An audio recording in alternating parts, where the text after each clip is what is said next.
How can Israel, in full consciousness, release these terrorists knowing they're going to go back and be terrorists, that they will kill far more than 33 Israelis? The answer is something that is profoundly, almost untranslatably Israeli. It is a part of our national resilience. Ambassador, it sounds like you are facing contradictory goals. No country in history, certainly not this country, ever faced moral, strategic dilemmas that we face today. What about the rest of the hostages? What's the conversation about them? This is going to be the greatest test of our resilience as a people. And we are the most resilient people on earth, but we have our limits too. Do you think this deal would not have happened without Donald Trump?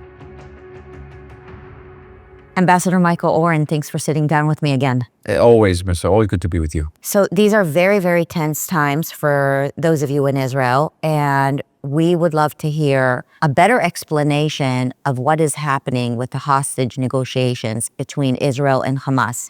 So maybe we can just start by you explaining what are the terms of the deal as they stand right now. Okay, the cold terms of the deal are these. 42-day ceasefire, release of 33 hostages, with the hope that most of them are alive. The assumption is that some of them are not. Withdrawal of Israeli forces to certain areas of Gaza, away from what's known as the Netzarim corridor, which divides north and south, the return of Palestinian displaced people from the south to the north, the release of Palestinian terrorist prisoners from Israeli jails. Some are talking as much as 1,300, and numbers of them who have Israeli blood on their hand. They have killed people. They're terrorists serving life sentences. So there are other provisions, but that's the basic deal. That's the basic deal. Is that what you said? They're going to release 1,300 terrorists in exchange for 33 hostages? And it breaks down different. For every female hostage release, 50 Palestinian terrorists get released. So that's the calculus here. That's in the first stage. If the first stage succeeds, the ceasefire holds, you go into a second stage. Now, there'd be another, say, 60 hostages that will remain in captivity, again, dead and alive. The second stage calls for further Israeli withdrawals, further return of Palestinian displaced peoples to their homes. Other provisions have to do with Israel's ability to mount surveillance flights, curtailing all of that. The third phase is the end of the war. Israel withdraws completely from the Gaza Strip, with the possible exception of a buffer of several hundred yards along the former border between Israel and Gaza, that border. A certain Israeli presence along what's known as the Philadelphia route, which divides Sinai under Egypt from Gaza, and that's the route under that route. That was the route through which Hamas had smuggled vast amounts of armaments prior to October 7th, 2023. But basically the end of the war. And what that means, at the end of the war means, in theory, that there'd be a day after scenario. That day after scenario is a point of disagreement between the current Israeli government and certainly the Biden administration. We have to see what the Trump administration is going to say, because the Biden administration was very insistent that the Palestinian Authority under Mahmoud Abbas would play a very central role in the post-war governance and demilitarization of Gaza. The Israeli government has rejected that, saying there's really not much difference between the Palestinian Authority and Hamas. I'll tell you, as someone who has looked at the education systems of both Hamas and the Palestinian Authority, that there is actually no difference. And that the Palestinian Authority, yes, in theory, disavows terror, but it seeks to delegitimize Israel in international courts and denies us the right to exist, denies our history entirely. There is no Jewish history. There was never a first temple, never a second temple, according to the Palestinian Authority. It's all made-up history. Talk about our fabricated history. And that in 2005, when Israel withdrew from the Gaza Strip, the Palestinian Authority took over the Gaza Strip and had a tremendous amount of backing from the U.S. military. There was a whole U.S. military delegation, known as the Dayton Delegation, that trained the Palestinian Authority, and they held up against Hamas for about 3 days. 3 days? Yes, in 2007, and they were overthrown. So you are saying that even if the Palestinian Authority comes in instead of Hamas, the likelihood of them staying is very slim? Well, based on history. You can say they're going to come in again, they're going to have all this backing from the international community, but when Hamas comes out of the tunnels, and Hamas came out of the tunnels today, they are parading through the streets of Gaza and celebrating today. They are not defeated. So they feel like this deal is good for them? They think it's victory. Why? In a way, it is certainly it's victory, because Hamas doesn't care about the destruction of Gaza. Hamas couldn't care less about Palestinian civilian deaths. In fact, it likes Palestinian civilian deaths, because it's through those deaths that they can bank on international pressure against Israel. So the more Palestinian civilians die, the more pressure gets on Israel to let Hamas live.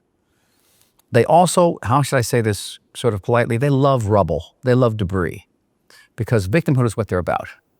And so when they come out of their tunnels and they look at the moonscape of Gaza, for them, for us, it looks like a victory. For them, it looks like a defeat for them. But for them, it looks like a victory.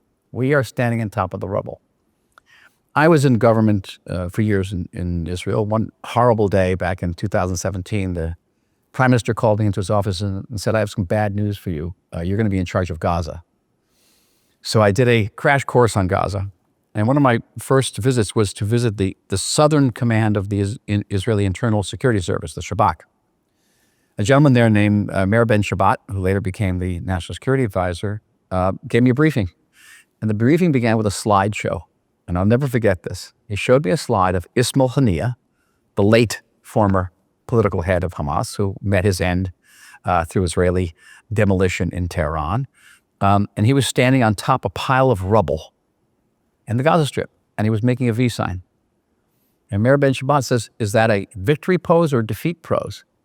And being, a nice former Jewish boy from New Jersey, I said, well, it's defeat pose. You're standing on a pile of rubble.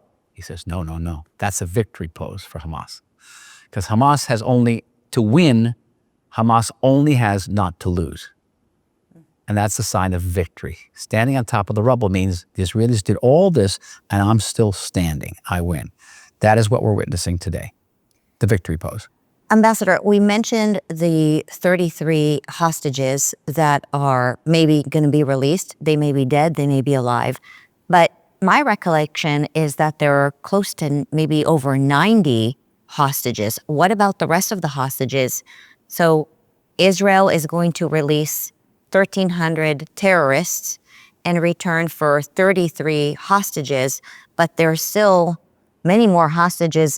What's the conversation about them? It's more Palestinian terrorists released from our jails. It's more Israeli withdrawals from the Gaza Strip. It's also a provision of increasing amounts of humanitarian aid to come into Gaza. And keep in mind, Hamas is going to acquire about 60% of that aid. So that's actually a subsidy for Hamas. Understand this, and this is so difficult for American audiences to understand, what hostages mean for the state of Israel. And the best example I can give you is a conversation that occurred in October, only days after the war began, between two of my children. My daughter, Leah, who is a combat veteran for the Golani Brigade, says to me, Dad, I don't care who wins the war. As far as we're concerned, we lost the war on October 7th. Israel has one duty and one duty only, and that is to redeem the hostages. Because if we fail to do that, I will not be able to send my children to the army. A covenant will be broken. Yeah. Her brother, who's also a combat veteran, was actually wounded by Hamas in battle, said, yeah, but if we don't destroy Hamas, you won't have an army to send your kids to. They're both right. And that argument goes on inside every single one of us, So a very compelling counter-argument would be, how can Israel release terrorists who are going to commit terrorism? Yahya Sinwar, the head of Hamas up to recently, the mastermind of October 7th, was released in the Gilad Shalit hostage exchange deal of 2011. We exchanged 1,027 terrorists for one Israeli soldier. Very popular in Israel at the time. How can Israel, in full consciousness, release these terrorists knowing that they will kill far more than 33 Israelis, than the 33 Israelis we're going to get back? How can Israelis, in full conscience, agree to withdrawal of Israeli troops when we know that Hamas is still a formidable military force? They're still shelling Israeli border communities. They're still killing Israeli soldiers. Actually, 5 soldiers last week from my son's former unit. How can we do this? And the answer is something that is profoundly, intimately, almost untranslatably Israeli, which is the notion that the understanding that if our soldiers or our civilians fall captive to the enemy, the state will do everything in power to redeem them. It is a part of our national resilience. And yes, we may be facing these terrorists in the future, and I almost guarantee you we will be facing. They're probably even more radicalized now. Sure. They're educated in Israeli jails. Just parenthetically, there was one, I was in the office in Washington during the Lethality deal, there was one Palestinian terrorist who refused to be released for Israeli jails because he hadn't completed his MA. That's unbelievable. And then Sinwar Yes. received medical care in Israeli jail. Listen, hey, we saved Ismail Haniya's daughter. All right, we do these things. We are the Jewish state, and let's not forget, we are the Jewish state, which makes us, we're very peculiar in this way. And so Israelis will say, yes, we're going to face greater terrorism in the future from these people, but as a society, by retrieving our hostages, we'll be much better and stronger and able to meet that challenge. If we fail to redeem the hostages, we'll be weaker, even though we may face a much weaker Hamas. So there is no good choice here. It is a choice between the lesser of two massively nightmarish scenarios. Right? And there's been no country in history, certainly not this country, the state of Israel, that has ever faced moral, strategic dilemmas that we face today. Ambassador, it sounds like you are facing, in some ways, contradictory goals, because you have two goals. One is to end the war by eliminating Hamas, Right. a terrorist group that wants to annihilate the state of Israel. And you have another goal, which is to bring the hostages back. And in order to bring the hostages back, you have to release hundreds and hundreds of terrorists that are telling you that they're going to come back and commit these crimes again, and very likely try to take additional hostages and certainly more lives. And those terrorists in our jails have killed Israelis. Two of my friends who have lost loved ones, one a brother, one a father, are devastated today because the people who killed their loved ones are getting out scot-free. And they're going to get a hero's welcome coming home. So think what this does to the national morale. There's no end to the horrors here, Marissa, just aren't. How are Israelis grappling with this? Because they would know it's an additional threat to them when you're releasing these terrorists, right? They would be, I'm sure their hearts are broken over the hostages and they want to bring them home. And I am sure they're also experiencing incredible amount of fear that the people that you've captured are now going to go and be released into I wouldn't even call it a fear. I'd call it an uncertainty. It's a certainty. They're going to go back and be terrorists. Of course they are. Yes. And I wrote an article for the Free Press last week. And this was the premise. It made some ripples, which was our initial goal, which was to destroy Hamas, total victory over Hamas, and total redemption of the hostages. From day one, from October 7th, we're mutually exclusive. You couldn't do both. And our working assumption was that the only way to get the hostages back, the only way to reconcile these two goals, was by increasing military pressure on Hamas. Once squeezed, Hamas would relinquish hostages. But it wasn't true. It turned out that the more pressure we put on Hamas, Hamas didn't release the hostages, Hamas shot the hostages. So think about monsters. Okay. So this is psychological terror. It's every type of terror. And I mean, all of Israel's waiting to see what happens to the Bibis kids, right? Kfir and Ariel, the two youngest. We don't know whether they come out of an ambulance or out of a box. We don't know. This is going to tear Israeli society apart. And this is going to be the greatest test of our resilience as a people. And we are the most resilient people on earth, but we have our limits too. And it's have all sorts of ramifications for Israel politics. I think that the Israeli far right may be very much strengthened by this. And what would that mean? What does a strong far right Israeli government, what does that look like? What are they asking many for? things, but the question is, it'll impact our ability to expand the Abraham Accords. Because the Saudis are being very express in saying, you want peace with us, but you have to discuss a pathway to a Palestinian state, a P word. We don't discuss the creation of a Palestinian state, but you have to discuss the pathway. These parties will never agree to discuss the pathway. It will very likely involve conflicts with the Trump administration. Now, I think we can't say with any certainty about President Trump's policies, other than to say that they're different than Biden's policy. But here, in this case, the Biden people and the Trump people cooperated very, very closely. They became actually friends in forcing Hamas on one side and Israel on the other, Benjamin Netanyahu on the other side, to agree to this deal. And I don't know if Netanyahu would have agreed to this deal without that type of pressure. Do you think this deal would not have happened without Donald Trump becoming president? Unlikely. So this deal is better for Israel? It's still a bad deal, but is it better for Israel or better for the Palestinians or better for the Hamas? All I can say is right now it's better for Hamas. It's better for Hamas. And one of the things that I wrote in the Free Press deal is this is the price we pay for the failure of October 7th. We all understood there was a price to be paid. We weren't getting away from this for free.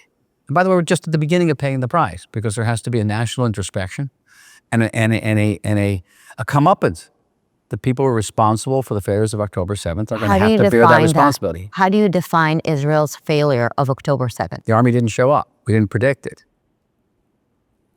252 Israelis were dragged in captivity because the army didn't show up, because the army didn't predict. There was, for what we know, there was a meeting of high-ranking officers at 3 o'clock in the morning of October 7th, and no one even declared a state of emergency. There were helicopters that were supposed to be in the air. They weren't in the air. They're multiple failures. They're serial failures. And they're conceptual failures. And I was in government and I was witness to the conceptual failures. The conceptual failures were that Hamas could be paid off. Hamas wasn't interested in a frontal confrontation with the state of Israel. You pay them off with Qatari money. You let 20,000 Palestinian workers into Gaza, into Israel, and you give Hamas something to lose. That was the conception. The conception also was that Hamas wasn't logistically, militarily capable of mounting an October 7th type invasion. Hezbollah was. So all of our intelligence prowess was aimed at Hezbollah. We knew everything about Hezbollah. We knew where Hassan Nasrallah, the head of Hezbollah, we knew where he was having lunch on Tuesday and where he was having lunch on Wednesday and what he was having for lunch. We did not know anything about Hamas. We didn't invest in it. We just thought, you dismissed them. They're a bunch of Keystone terrorists. And all wrong. Okay, so there's a price to be paid for that miscalculation, but there's also cases of simple negligence, like very severe negligence. And officers who couldn't be reached on the phone. We don't know yet. There hasn't been that investigation. Now, the IDF is investigating itself, but there hasn't been a state investigation. And Prime Minister Netanyahu and his government want a governmental investigation and not a state intervention. I don't think the people of Israel agree to that. We're going to have to heal. There's a tremendous healing process here. And that can only begin with a serious investigation of what went wrong on October 7th. I mentioned that Israeli society is very resilient. We are. The 1,200 people killed on October 7th in America would be the equivalent of about 44,000 Americans. Can you imagine 44,000 Americans being killed in a single morning? 9/11, many times over. Many times over. And 9/11 was an attack by a foreign entity on American soil, but this was an invasion. This was a potentially existential situation which could have led to multiple invasions on multiple fronts. Just a miracle that Hezbollah didn't act in the same way. It literally was an existential situation. We could have ended our lives. We all could have been massacred. But Israeli society is also very forgiving. And it will look at the officers, look at the politicians in this way and say, if they come out and say, listen, we failed you. We failed you. I'm taking the personal responsibility for this. I'm going to resign. Some Israelis say it shouldn't end there, that should actually end in court-martials and people should do prison time for this. Israelis. I hear it all. Israeli officials. Yes. No, not officials. Israeli citizens are saying, my daughter was killed because of this negligence. But the I'm not Israeli happy for this guy just losing his job. I want him to lose his freedom. But they're saying that the Israeli officials should be tried. I hear this often. I don't know how widespread it is, but I hear it often. And you can understand, if you had a daughter and you have children who were serving along that border that day and never received an order to be on alert, or when they called in and said there's a break to the gate and the army doesn't show up, and then later these terrorists came in and raped them and eviscerated them and burnt their bodies beyond recognition, you might be seeking a little bit of justice for your daughter, right? Not just someone who loses their job and goes to work for a defense company. So this is it's very visceral what I'm saying, very rough. Yeah, it's true, but we have to go through this process. We're at the beginning of this, Marissa. We're not even at the beginning of the end. And it's been a year and a half. I think about the Bebas kids every single day, those little toddlers. Yeah, and we don't know how they're coming back. But let me give you the good news, because this has been a very hard conversation, and there is very good news. I'm a military historian by training. I've taught at American universities. My father was a career officer in the U.S. military. I spent a lot of time visiting American bases, including West Point. And it's interesting what they study about Israel at West Point. They do not study the Six-Day War.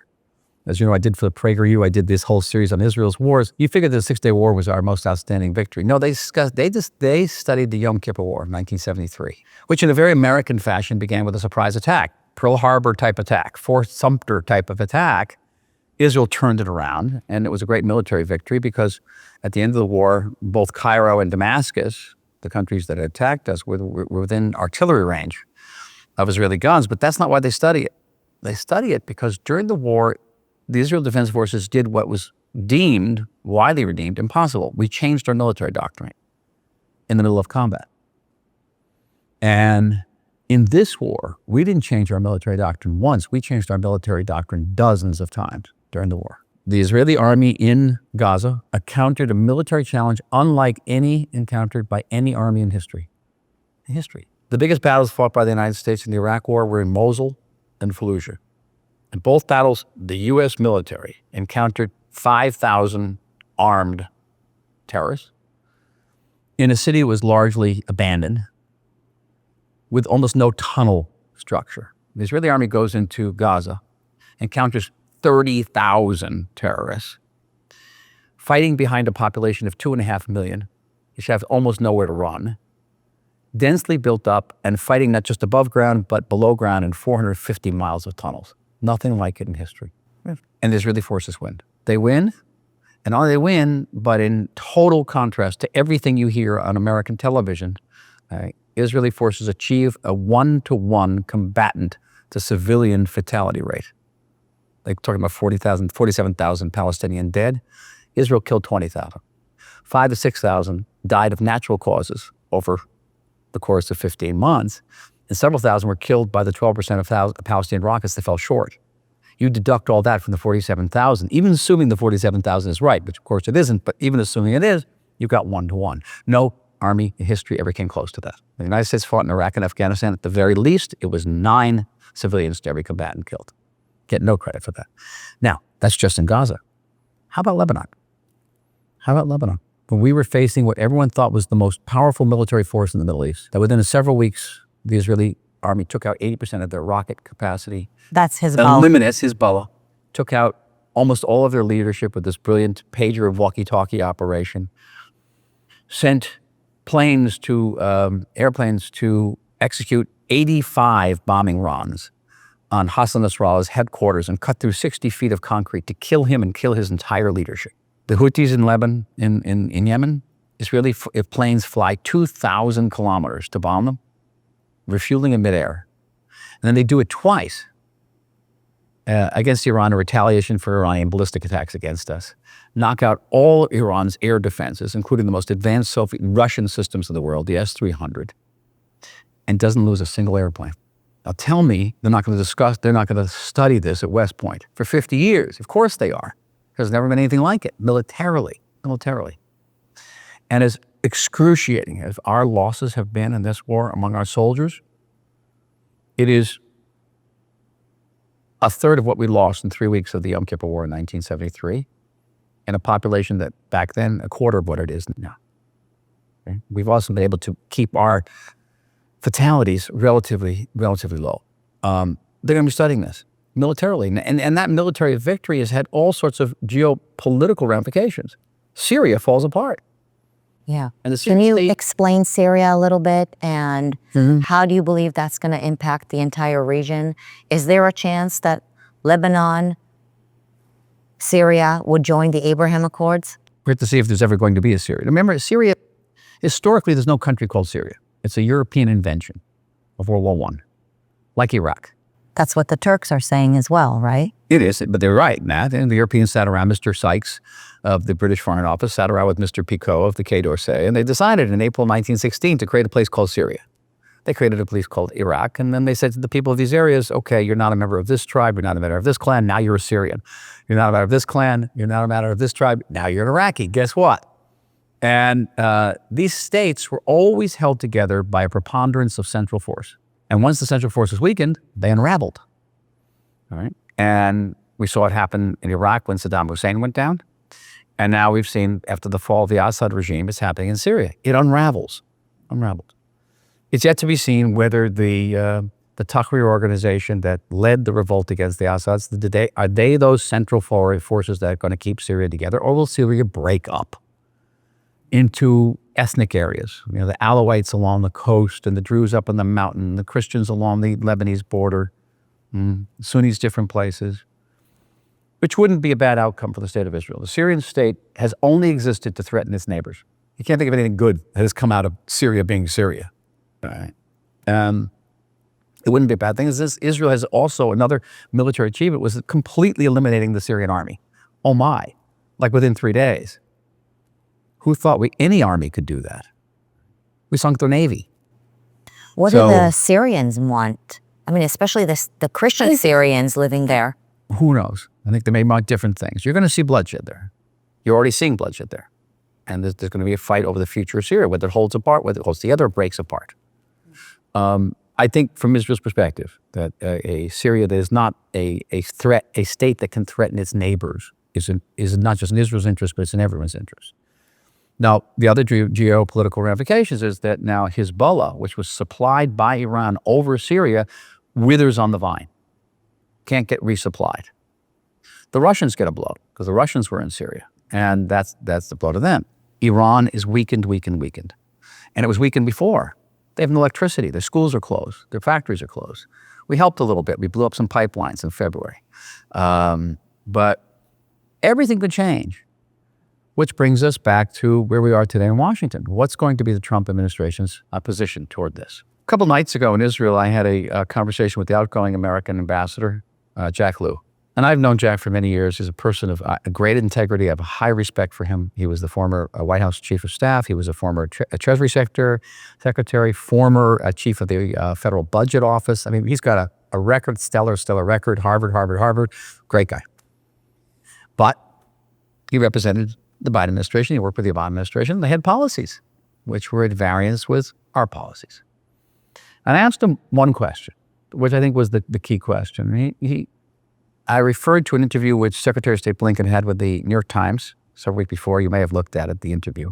And Secretary Blinken repeatedly said the goal of the administration in this war was to redeem the hostages, right, to end the war, end the fighting, and to ensure that another October 7th didn't happen again. He said this several times. This wasn't new. I've heard him say this. And I said to Ambassador Lew, did it ever occur to you in the administration that the goal of war shouldn't be all of those things, but the goal of the war should be to win the war? That the state of Israel and the people of Israel, as part of the West, sharing your value, was fighting against enemies that are antithetical to everything you stand for. An axis of resistance that was aligned with China and Russia. That this was an historic geopolitical opportunity to change the game after many American setbacks, not the least of which is Afghanistan. He didn't have an answer. I asked myself now, is this administration into winning? Because there's something to be won here. And everything can change. Everything can change. Just to be clear, winning the war means eradicating Hamas or Israel capturing Gaza? What does winning the war mean? Winning the wars can mean many things. It can be degrading Hezbollah to the point where the Lebanese people can take their state back. Winning the war against Hamas means it's more difficult because, again, you put too much pressure on Hamas, they execute the hostages. But to the greatest degree, you keep degrading Hamas and you keep trying to get the hostages back. That's an ongoing situation. But the big win is taking down the Iranian regime. Head of the snake. Take down the head of the snake, you're dealing with the Houthis, you're dealing with Hezbollah, you're dealing with the Shiite militias in Iraq and Syria. You're dealing a big blow. And is there a sense that there's something to be won here? Because the Israeli government has, the Israeli people, the army of Israel, a people's army, and this is a statistic that I've used frequently, but bear with me, 365 Israeli reservists reported for duty. Okay?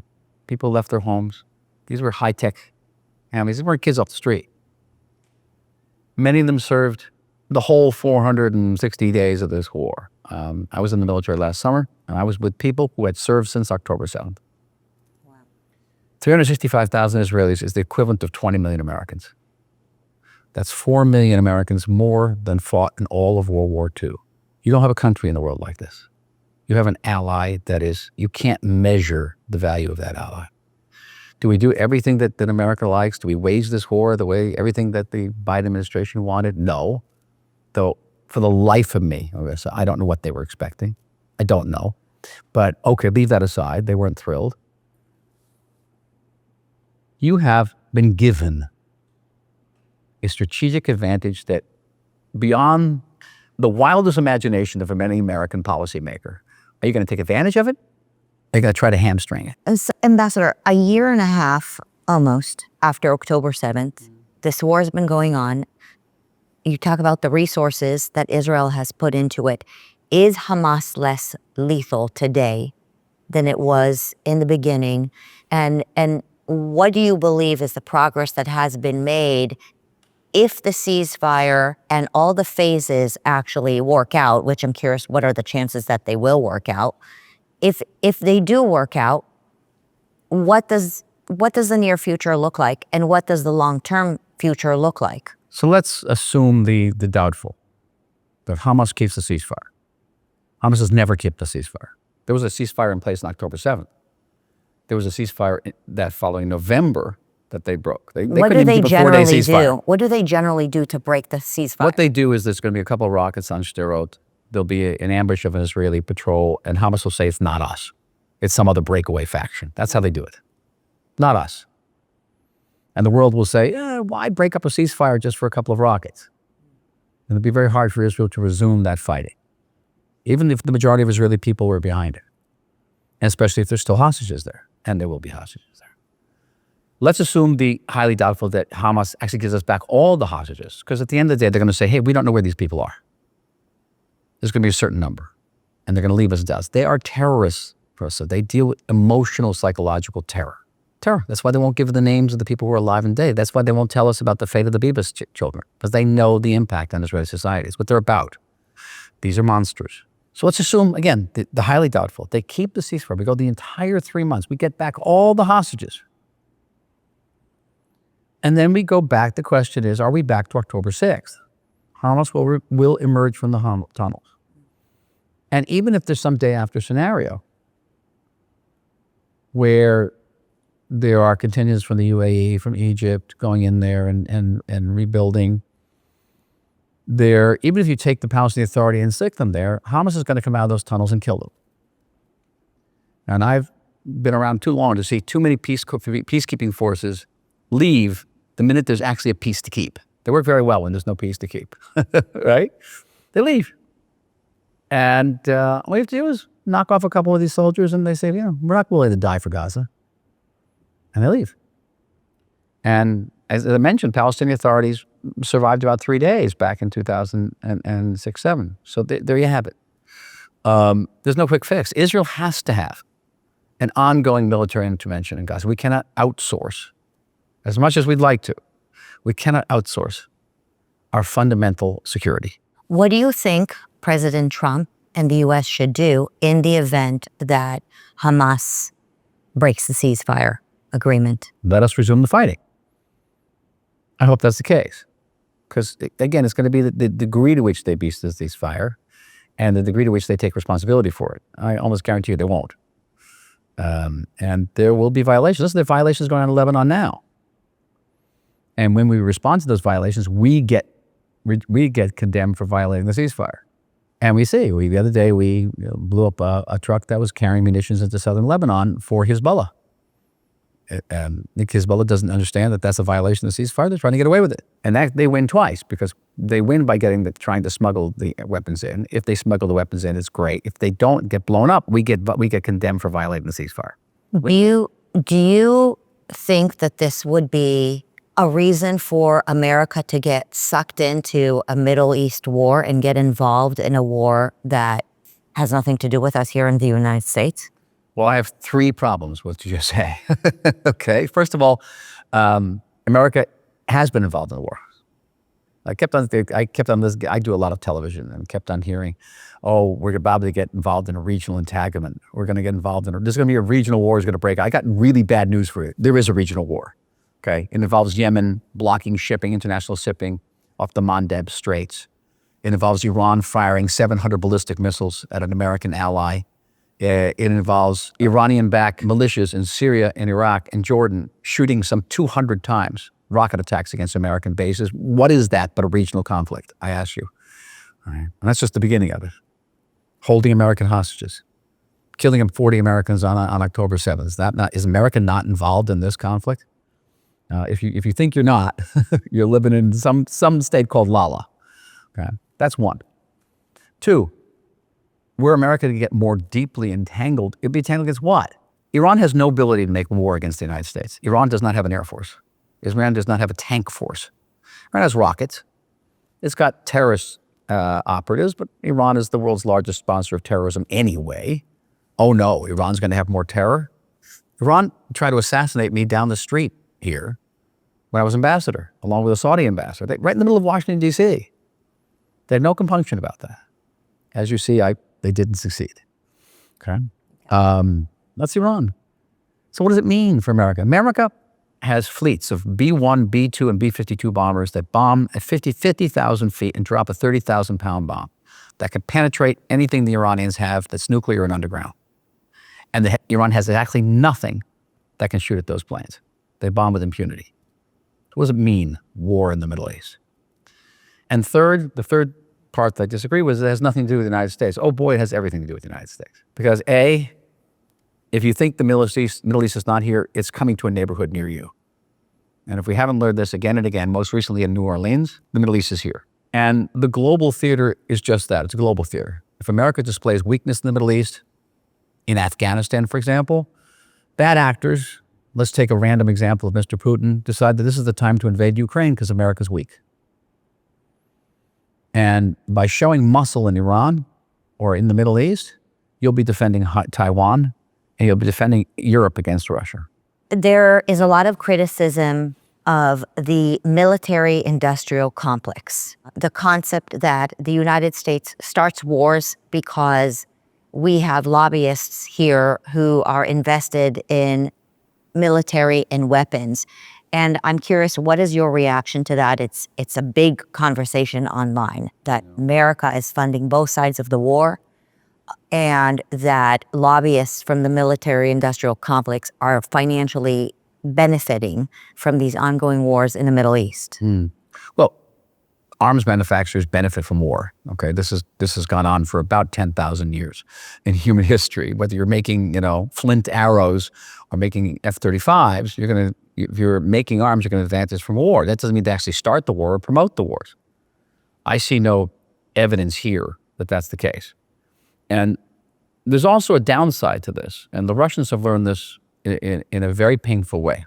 One of the aspects of this war that has been underappreciated for curious reasons by the Biden administration was the fact that in every encounter in the war in the Middle East between American arms and Russian arms, American arms have proven vastly superior. That's just in a message to markets around the world, because the big arms markets today. Why would you buy a used S-300 system from Mr. Putin? Because they don't work. And this was supposed to be the most advanced anti-aircraft system in the world. They didn't work. They didn't take down a single one of our planes, and we destroyed 4 of them in Iran in one go. And so, was this war beneficial for American arms manufacturers? You betcha. Was it bad for the Russians? You betcha. I wouldn't buy Russian arms now. I wouldn't. And human nature is such that countries need armies, and armies need to defend themselves. It is such. But I don't think the arms manufacturers promoted this war at anything. And if, in fact, the Biden administration acted against the interests of sometimes of these arms manufacturers by withholding arms shipments to Israel. Right? And Russians didn't do that. They didn't withhold arms from anybody. Michael Oren, I will continue to pray for your safety and the safety of Israel. And I want to thank you. One of the things I oftentimes say is that it feels to us in the West that Israel is the Iron Dome of the West. You are taking on a big fight for those of us who want to live in freedom. And so thank you. And to those who serve alongside you. I'm very happy with the families of Doron and Emily and Romy. I know one of the families. And that joy is mixed. It's mixed with incredible pain and fear and anxiety and even anger. I don't know any society that has gone through this, but I really don't know any society that could go through this and come out stronger. And that's my hope. And we thank you. We thank everybody who stood beside us and with us during this very trying period. And we pray for the future. Amen. Amen. Thank you.